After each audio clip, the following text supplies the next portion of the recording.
പൊരിഞ്ഞ മഴയത്ത് നമ്മൾ ചെടി വാങ്ങാൻ വന്നിരിക്കാണ്ട. നമ്മളെന്ന് പറഞ്ഞാൽ ഞാനുണ്ട്, പ്രനിയുണ്ട്, വിഷ്ണുവേട്ടനുണ്ട്, പിന്നെ അരുണിമയും. 4 എണ്ണത്തിന് ഒരുപോലെ തലയ്ക്കോളം ആയതുകൊണ്ട് മഴയൊന്നും ഞങ്ങൾക്കൊരു കാര്യമായിരുന്നില്ല. പുതിയ ഫ്ലാറ്റിലേക്ക് മാറുമ്പോൾ തന്നെ ഞാൻ വിചാരിച്ചിട്ടുണ്ടായിരുന്നു കുറച്ച് ചെടികളൊക്കെ വാങ്ങി വീടൊക്കെ അലങ്കോലമാക്കണമെന്ന്. അതിന് വേണ്ടിയിട്ട് കുറച്ച് ഇൻഡോർ പ്ലാന്റ്സും അതുപോലെ തന്നെ ഔട്ട്ഡോർ പ്ലാന്റ്സും നമുക്ക് വേണമായിരുന്നു. അതിന് വേണ്ടിയിട്ടാണ് ഈ പൊരി മഴയത്ത് നമ്മൾ ഇറങ്ങി പുറപ്പെട്ടിട്ടുള്ളത്. ഇൻഡോറിൽ വെക്കാത്ത ഇതുപോലത്തെ ഒരു സാധനമാണ് ഞാൻ ഉദ്ദേശിച്ചത്. പക്ഷെ ഇത്രയും സ്പേസ് നമ്മുടെ ഹാളിലില്ല. അപ്പോൾ കുഞ്ഞു കുഞ്ഞു സാധനങ്ങളിലേക്ക് കണ്ണോടിക്കാമെന്ന് തീരുമാനിച്ചു.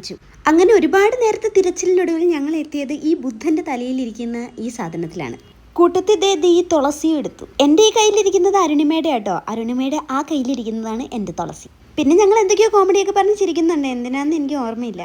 പ്രിനിയാണെങ്കിൽ ഞങ്ങൾ വാങ്ങിച്ച റോസാപ്പൂവിനെ അവിടുത്തെ കടക്കാരൻ ചട്ടിയിലാക്കുന്നത് സൂക്ഷ്മമായി നിരീക്ഷിച്ചുകൊണ്ടിരിക്കുവായിരുന്നു. നിരീക്ഷിക്കാണ്ട് നിവൃത്തിയില്ല, ഇവിടെ മണ്ണിന് വരെ പൈസ കൊടുക്കണേ. ചെടി നടാനുള്ള മണ്ണിനും എന്തിന് കുടിക്കുന്ന വെള്ളത്തിന് പോലും പൈസ കൊടുക്കേണ്ടത് ആലോചിക്കുമ്പോൾ ആരായാലും ഒന്ന് നോക്കി നിന്ന് പോകും. എന്തൊക്കെ പറഞ്ഞാലും ഭയങ്കര ആത്മാർത്ഥതയോടുകൂടി അയാൾ ആ ചെടി വെക്കുന്നത് കാണാൻ തന്നെ നല്ല രസമായിരുന്നു. വേറൊരു കടയിൽ കയറി ഞങ്ങൾ പിന്നെയും കുറച്ച് സാധനമൊക്കെ വാങ്ങിയിട്ടുണ്ടായിരുന്നു കേട്ടോ. എല്ലാം വീട്ടിൽ സെറ്റ് ചെയ്ത് കഴിഞ്ഞിട്ട് അടുത്ത വീഡിയോയിൽ ഞാൻ കാണിക്കുന്നതായിരിക്കും. അപ്പം അത്രയേ ഉള്ളൂ. Bye guys.